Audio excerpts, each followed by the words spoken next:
No próximo capítulo da novela Três Graças, Gerluce aparece afiada, sem paciência nem diplomacia, e deixa o pastor Albérico encurralado. Só de ouvir o nome Jorginho, ela já sente o estômago virar. A protagonista não suaviza nada. Avisa, com aquele tom que ninguém ousa contestar, que não vai responder pelos próprios atos se o sujeito der um passo sequer na direção de Joelle. O recado está dado, seco, direto, e Albérico percebe que não se trata de ameaça, e sim de aviso. Em outro canto, Joelle desaba diante de Kellen. A menina admite que errou feio ao ajudar Raul e que se deixou enganar acreditando que ele só queria o bem. Agora, com a consciência pesando como chumbo, ela tenta entender como foi cair numa armadilha tão óbvia. Kellen não julga, mas sabe que as consequências vão bater na porta mais cedo do que tarde. Antes de continuar, clique no botão de gostei, se inscreva no canal e comente de qual cidade você assiste a novela. Na mansão, Josefa continua implacável. Pressiona Arminda outra vez sobre a morte de Rogério, alegando que tem coisa mal explicada naquela história. Cada pergunta dela é uma agulhada, e Arminda, cada vez mais desconfortável, tenta escapar, sem sucesso. A sensação é de que esse confronto está prestes a virar explosão. A situação ganha contornos ainda mais estranhos quando Cláudia precisa acalmar Josefa, que jura ter recebido uma visita de Rogério. A cuidadora tenta puxá-la para a realidade, mas sente que aquela história tem mais sombra do que imaginação. Mais tarde, Kellen encara Albérico e pergunta se ele já pensou no que vai acontecer quando Gerluce descobrir que ele pretende abrigar Jorginho na igreja. O pastor empalidece, porque conhece bem o furacão que está prestes a despertar. Fechando o círculo, Gerluce chama Misael, Júnior e Joaquim para encontrá-la na farmácia. Lá, revela a real razão do encontro. Encontrou algo grande, incômodo, impossível de ignorar. E quer os três ao lado dela quando essa bomba estourar. Leonardo rouba beijo de Viviane e depois entra em colapso. Ao descobrir a verdade, a trama entre Leonardo e Viviane ganhará um peso emocional muito mais profundo, daqueles que deixam o público dividido entre o choque e a expectativa. E tudo começará com um gesto impulsivo, um beijo roubado, um momento que ele acreditará ser apenas mais uma aventura banal, até descobrir que aquilo o marcou muito além do que gostaria de admitir. A sequência se iniciará num fim de tarde abafado, quando Gerluce desmaiará na casa de Arminda. Viviane, que já estava a caminho para levar alguns medicamentos, será chamada às pressas Leonardo, que por acaso passava pela região e ofereceu carona, insistirá em acompanhá-la, dizendo que não iria embora sem saber se a cuidadora estava bem. No fundo, ele só buscava motivo para ficar mais alguns minutos perto da farmacêutica, convencido de que havia uma tensão não resolvida entre eles. Algo que ele mesmo não entendia se era desejo, curiosidade ou pura implicância. Viviane descerá do carro às pressas, agradecendo o gesto dele, mas nem imaginando que o playboy permaneceria ali, encostado no veículo, esperando seu retorno como quem aguarda uma resposta emocional que ela nunca prometeu dar. Dentro da casa, Vivi ajudará Gerluce a se recompor, verificará pressão, hidratação e garantirá que a cuidadora passasse a noite com monitoramento. Tudo isso enquanto tentava ignorar o pensamento incômodo de que Leonardo, do lado de fora, talvez estivesse interpretando errado a gentileza dela. Ao sair, ela encontrará exatamente o que imaginava. Leonardo com os braços cruzados, um meio sorriso no canto da boca, aquele olhar de quem não aceita um obrigado como encerramento de um encontro. Ele girará as chaves do carro nos dedos, brincando com o silêncio, até que Viviane tente quebrar o clima, dizendo que não precisava ter esperado. Tudo bem, mas vai ter que me pagar um preço por isso, soltará ele, com aquela arrogância confiante de quem acha que domina qualquer jogo emocional. Viviane franze o senho, ainda sem compreender se ele está brincando ou insinuando algo mais. Quando abre a boca para perguntar, Leonardo desfere o golpe. Avança, segura o rosto dela e a beija sem pedir permissão. E aí, o mundo congela. Viviane fica paralisada, com os olhos arregalados, sem saber se empurra, se cede, se protesta ou se entende o que está acontecendo. Leonardo, movido por uma mistura de impulso, atração e teimosia, aprofunda o beijo como se tivesse direito a isso, até que ela finalmente reage e o empurra com força, a voz trêmula, alterada, ofendida, ferida, sem acreditar na ousadia dele. "Você enlouqueceu? Quem você pensa que é para fazer isso sem minha permissão?"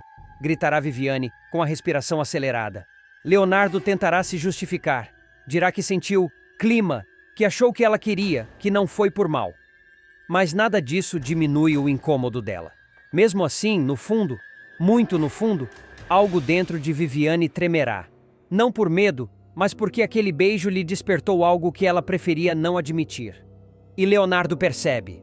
Ele vê o tremor, vê o conflito interno dela e interpreta aquilo como um incentivo, não como limite, o que só deixará tudo ainda mais confuso nos capítulos seguintes. A partir desse dia, Leonardo passa a enxergar Viviane de outra forma. Ele tenta disfarçar, tenta fingir que foi só diversão, só ousadia, só espírito de conquistador, mas está cada vez mais preso na imagem dela, empurrando-o, olhando-o com raiva e ainda assim demonstrando vulnerabilidade. Aquilo mexe com ele, abala o ego, desestabiliza a pose de macho alfa que ele adora desempenhar. Ele começa a aparecer na farmácia sem motivo. Pergunta sobre remédios que não pretende comprar. Fica rondando o balcão. Deixa elogios atravessados no ar. Brincadeiras que têm mais peso emocional do que ele admite. Viviane tenta manter distância, tenta se manter profissional, mas percebe que Leonardo está diferente. Mais cuidadoso, mais gentil, mais apaixonado. O problema é que Leonardo não sabe lidar com paixão. Ele gosta de controlar, nunca de sentir. E quanto mais gosta de Viviane, mais agressivo fica consigo mesmo. Como se amar alguém fosse, de alguma forma, diminuir seu valor. Quando finalmente cria coragem para chamá-la para sair, Viviane respira fundo. Ela não quer mentir. Não quer alimentar uma ilusão. E decide revelar sua verdade, que é uma mulher trans, que sua história é feita de luta, de escolhas difíceis, de dores que ele nem imagina, que ela não aceita ser tratada como experimento de ninguém. Leonardo não reage bem. Aliás, reage péssimo. O rosto dele empalidece, o olhar se perde, a respiração trava. Ele repete para si mesmo mentalmente como se precisasse confirmar o que ouviu. Trans. E então vem a avalanche. Ele volta para casa transtornado. Entra no banheiro, apoia as mãos na pia. Encara o próprio reflexo, suando frio, como se estivesse diante de uma versão de si que nunca quis conhecer. E explode. Eu beijei ela na boca. Um homem, gritará para si mesmo, com a voz quebrada, o preconceito escorrendo como veneno. Ele esfrega os lábios com força, como se pudesse apagar o que aconteceu, como se pudesse apagar o sentimento que já começou a nascer ali. Beijei e ainda paguei paixão. Se eu me enganei, o que é que está errado comigo? Por quê? Ele limpa a boca de novo. Ele limpa até doer. Ele limpa como se limpar fosse resolver. Mas não resolve, porque o beijo continua lá. Porque a imagem dela continua lá. Porque o incômodo que ele sente não é com Viviane, é consigo mesmo. A confusão emocional de Leonardo só fará aumentar nos dias seguintes. Ele tentará agir como se nada tivesse acontecido, mas o corpo não mente. O rapaz acordará no meio da noite com o coração acelerado, lembrando do beijo, do toque, do cheiro, da forma como Viviane o encarou antes de empurrá-lo. Tenta convencer a si mesmo de que foi apenas impulso, mas o incômodo insiste, morde, volta e atormenta. Durante o expediente, Leonardo se pegará distraído, respondendo perguntas sem prestar atenção, irritando-se com tudo e todos. Para piorar, alguns conhecidos comentarão que o viram rondando a farmácia nos últimos dias. A simples menção ao nome de Viviane o deixará inquieto, como se alguém tivesse cutucado uma ferida exposta. Enquanto isso, Viviane tentará seguir a vida com dignidade, mesmo ferida com o preconceito que ouviu. Ela reorganizará o balcão da farmácia, dará atenção aos clientes, cuidará de Gerluce quando necessário, mas por dentro estará latejando. O beijo não sai da mente. Não pela paixão, mas pelo susto, pela invasão, pela sensação dúbia de ser desejada e rejeitada ao mesmo tempo. E ainda assim, ela se manterá firme. Não permitirá que o passado volte a encará-la como se ela devesse desculpas ao mundo por existir. O clima ficará ainda mais tenso quando Leonardo resolver aparecer na farmácia de novo, dessa vez sem desculpa qualquer. Ele entrará rápido, sem olhar para os lados, com a expressão dura. E Viviane perceberá na hora que o encontro não será tranquilo. Ele pedirá alguma coisa aleatória, tentando disfarçar a voz trêmula.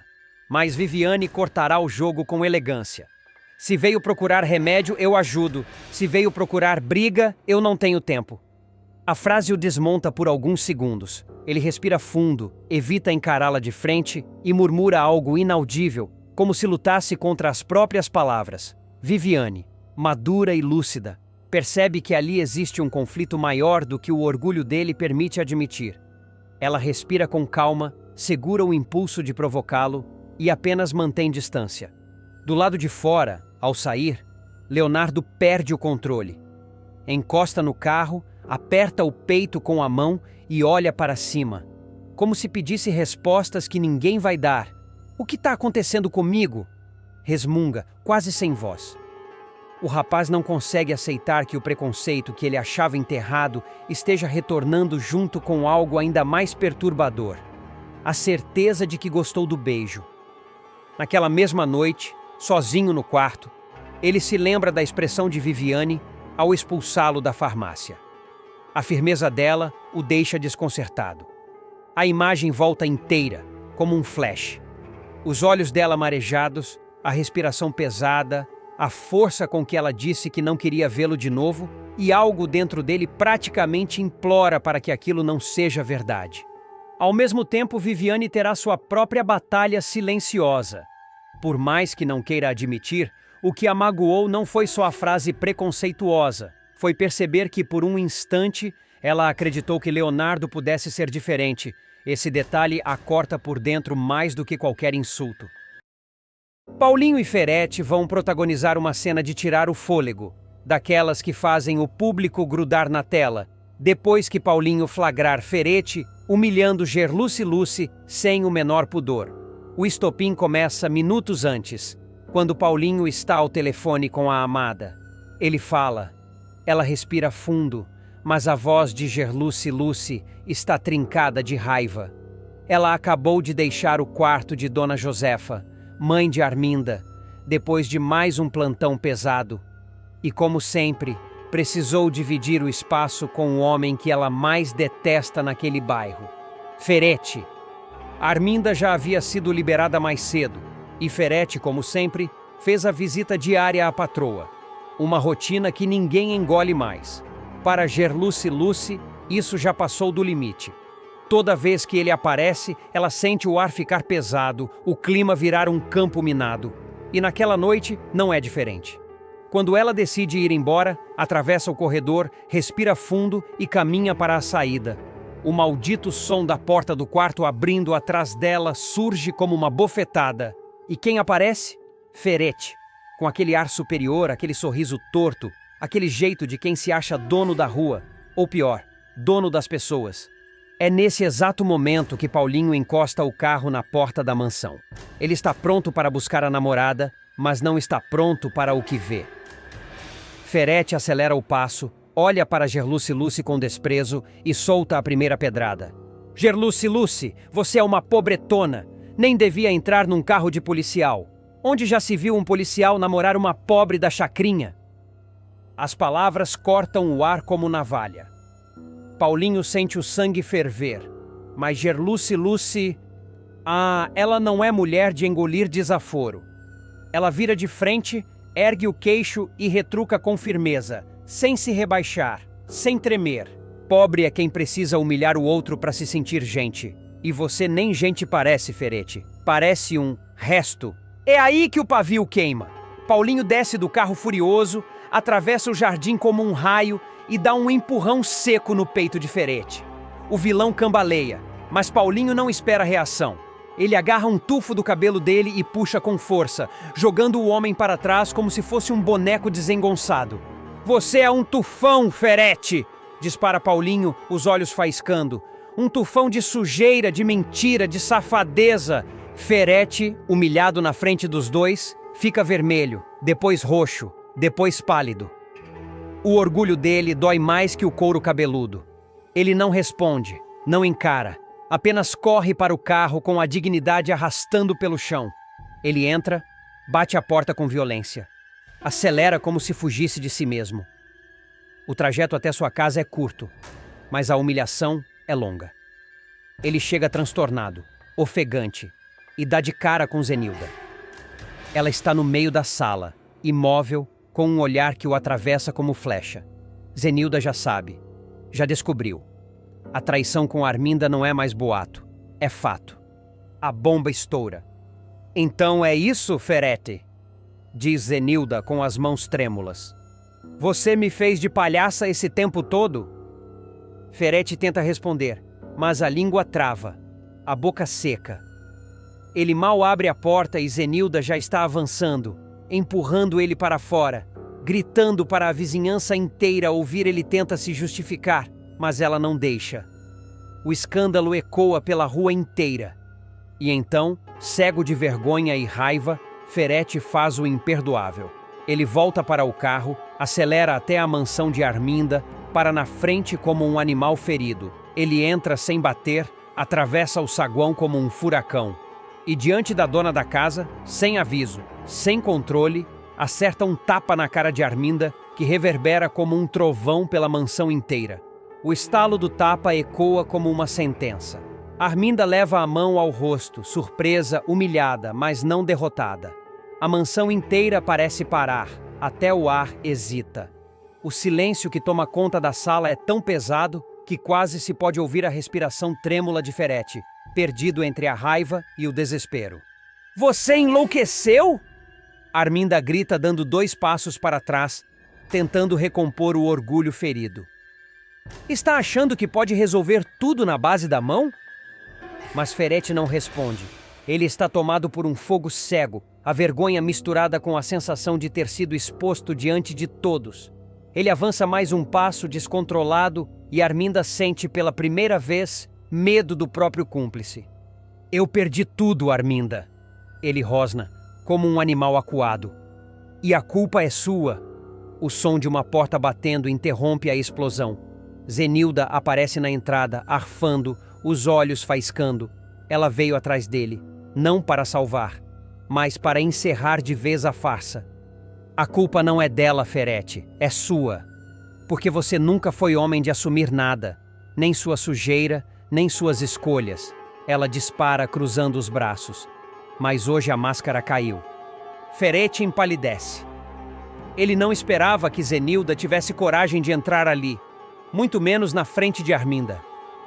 O confronto, que ele tentou evitar, agora toma forma bem diante dele. Sai daqui, Zenilda, ele ordena, tentando recuperar a autoridade. Isso é entre eu e Arminda. Não, querido, ela rebate, firme. Isso é entre você e a vergonha que você plantou nessa casa, nessa família e em mim. E agora todo mundo vai ver quem você realmente é. As palavras dela são como um golpe final. Arminda, aproveitando o momento, se recompõe totalmente. O medo vira raiva. Raiva vira decisão.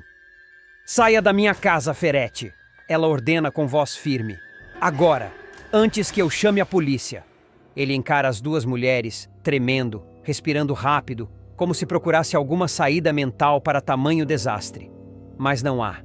Ele perdeu o controle, perdeu a compostura, perdeu tudo, e agora sabe que sua queda será longa. Finalmente, vencido, Ferete dá meia volta. As passadas são pesadas, como se arrastasse correntes. Zenilda o acompanha até a porta, mas não para ajudá-lo, e sim para garantir que ele saia. Quando a porta se fecha atrás dele, Arminda respira fundo. A tensão desaba. Ela toca o rosto onde o tapa caiu e percebe que a guerra, enfim, mudou de campo. Assim termina o confronto, com Ferete expulso, Zenilda decidida e Arminda percebendo que sua aliança com ele pode custar muito mais do que imagina. Arminda e Ferete vão se ferrar de uma vez por todas. E dessa vez não haverá saída elegante, nem mentira bem ensaiada que consiga apagar o rastro de sujeira que eles deixaram pelo caminho. O castelo de manipulação dos dois finalmente começará a ruir quando Raul, cansado até a raiz dos cabelos de ver seu padrasto entrando e saindo do quarto de Arminda, feito um adolescente em motel barato, decidir abrir o jogo com Zenilda. O rapaz não aguenta mais assistir à palhaçada acontecendo debaixo do nariz da mulher que sempre sustentou aquela casa enquanto Ferete brincava de magnata moralista. Raul vai surgir na sala, aceso, com o olhar duro, decidido, como alguém que não pretende recuar 1 centímetro. Ele respira fundo, segura o impulso de armar um barraco e dispara. Zenilda, você precisa me ouvir com calma. Não é fofoca, não é veneno, é a verdade. A verdade que você deveria ter ouvido há muito tempo. Zenilda, ainda sem entender, tenta manter a postura, mas o tom do enteado já indica que não se trata de uma trivialidade doméstica, nem de mais uma briga sobre contas atrasadas. Então, Raul sapeca tudo, sem filtro, sem rodeio, sem anestesia. O Ferete te trai com a Arminda. E não é de hoje não. Eles entram no quarto, trancam a porta e ficam lá por horas, fazendo coisa que você nem imagina. Você acha que ele está indo para conversar sobre a farmácia, sobre negócios, sobre papelada? Que nada! Eles saem com aquela cara de safadeza que só quem está aprontando conhece Zenilda. Se eu fosse você, eu ia lá em casa na hora que ele estivesse lá. Se quiser, eu te ajudo a pegar no flagra. O impacto é imediato. Zenilda fica branca. O corpo esfria, a mente gira, as mãos tremem. O mundo inteiro dela dá aquela sacudida que arranca qualquer ilusão pela raiz. Ela tenta negar, tenta racionalizar, tenta arranjar uma justificativa que transforme a bomba em confusão. Mas Raul é firme, direto, cortante. Eu vi, eu sei, eu acompanhei, eu escutei. Não tem como defender ele dessa vez. A partir desse momento, a novela respira suspense. A câmera vai acompanhando Zenilda enquanto ela anda pela casa sem rumo, tentando entender em que momento perdeu o controle da própria vida. O olhar dela fica perdido, mas embaixo da fragilidade surge algo que Arminda e Ferete jamais esperariam. Fúria. Fúria silenciosa, meticulosa, calculada. O tipo de ódio que não grita. Age. É então que ela ergue o rosto, encara Raul com uma determinação assustadora e diz: Eu aceito sua ajuda. Me mostra o caminho, me diz a hora. Eu vou pegar esses 2 canalhas, eu vou ver com os meus próprios olhos. Raul respira aliviado por finalmente ver alguém disposto a enfrentar Ferete. E é aí que o jogo muda completamente. No mesmo dia, Raul fica observando a movimentação de Arminda e Ferete. Eles têm um ritual nojento, mensagens discretas, olhares cúmplices, uma tensão elétrica que só quem conhece o sabor da mentira percebe. Quando Ferete pega as chaves do carro e avisa que vai resolver um assunto da farmácia, Raul já sabe exatamente o que aquilo significa. Ele corre para o celular e liga para Zenilda. Ele já foi. Ele tá indo para lá agora. Vem depressa. Se você quiser pegar o flagra, é hoje. Zenilda vai sem pensar, dirigindo com a mão firme no volante e o coração pipocando no peito como tamborim em noite de desfile. O rosto dela está rígido, sem expressão, como se estivesse entrando numa missão secreta. E no fundo, está mesmo. Ela estaciona a uns metros de distância, se abaixa no banco, observa o movimento, espera Raul aparecer na porta dos fundos. Raul faz um sinal quase invisível com a mão. O plano é entrar sem fazer alarde. Nada de bater, nada de anunciar presença, nada de dar chance a Ferete inventar teatro. Quando ela chega até ele, Raul tira do bolso uma chave cópia. Aqui, a chave do quarto. Eles sempre trancam, mas agora é você quem vai abrir. Zenilda segura a chave como quem segura uma arma. E de certa forma, é mesmo. Uma arma de verdade, capaz de destruir o império emocional dos 2 traidores. Eles sobem as escadas devagar, silenciosos como sombras. Cada degrau parece anunciar um apocalipse. E então, finalmente, eles chegam diante da porta. A respiração de Zenilda fica rápida. Os olhos marejam, mas o foco continua firme. Raul coloca a mão no ombro dela. Quando você estiver pronta, abra. Zenilda não responde. Só gira a chave. O som seco da fechadura rodando é a trombeta que anuncia o fim de Arminda e Ferete. A porta se abre com um rangido tímido. E o que aparece do outro lado é tão grotesco que até Raul leva um susto. Lá dentro, Arminda e Ferete estão no meio de um barraco digno de novela mexicana. Os dois discutem, brigam, se empurram e ele, tomado por aquela raiva possessiva típica de quem acha que controla tudo, está dando tapas no rosto de Arminda enquanto ela tenta se defender, berrando para ele tirar as mãos dela. A visão é um misto de horror, podre e ironia. A traição flagrante vira um espetáculo degradante. Não apenas amantes, mas amantes em guerra. Zenilda entra no quarto com a fúria acumulada de todos os anos de humilhação. O olhar dela é flamejante, cortante, afiado como uma navalha emocional, prestes a descer no pescoço dos dois. O silêncio que cai é tão pesado que até as paredes parecem recuar. Ferete congela. O rosto dele empalidece instantaneamente. Ele não consegue emitir um som. Arminda também paralisa, a mão ainda erguida tentando se proteger. Os dois ficam imóveis, como duas crianças pegas roubando doce. Mas dessa vez, o doce é a própria dignidade de Zenilda. O silêncio que dominava o quarto dura menos de um segundo, mas parece uma eternidade. Zenilda, imóvel na porta, encara Arminda e Ferete como se estivesse diante de dois estranhos. Dois seres que ela jamais imaginaria cruzarem seu caminho dessa forma tão baixa, tão vulgar, tão covarde. A expressão dela muda lentamente, do choque para o desprezo absoluto. E então, com uma calma assustadora, ela dá o primeiro passo para dentro. Ferete tenta recompor a postura, ajeitando a camisa, limpando a boca, tentando parecer dono de si.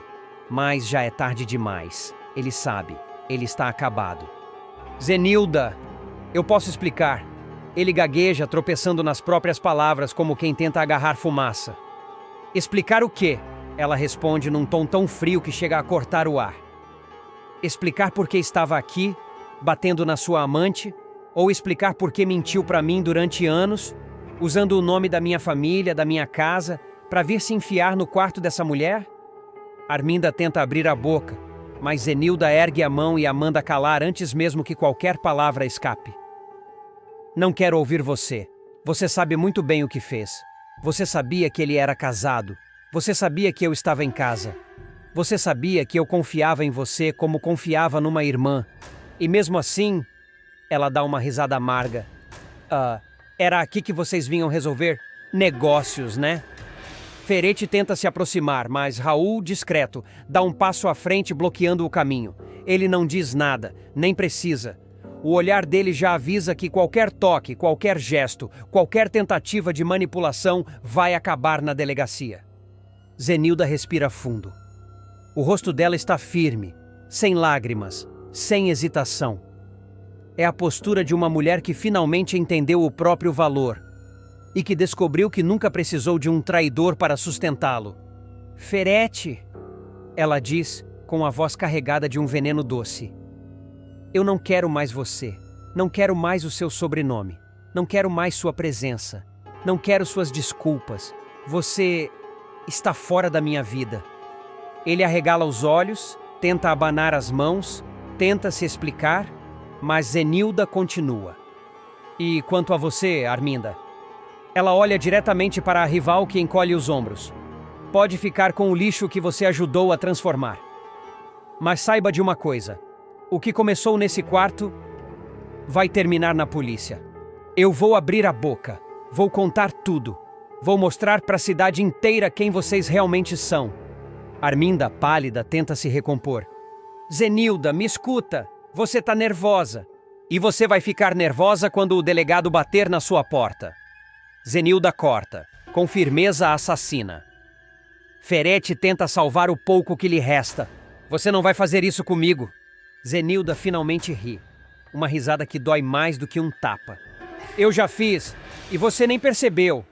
Ela vira de costas, segura o braço de Raul e sai do quarto com a cabeça erguida, deixando Arminda e Ferete sozinhos, desnudos, expostos, derrotados. A porta se fecha com um estalo seco. O estalo do fim. Raul a acompanha até o carro. Zenilda respira pela primeira vez desde que tudo começou. O ar entra como fogo, mas é um fogo libertador. Obrigada, ela diz com sinceridade crua. Você abriu meus olhos. Eu devia ter visto antes. Mas agora eu vou acabar com essa palhaçada de vez. Raul faz um aceno simples, mas cheio de significado. Eles não vão escapar.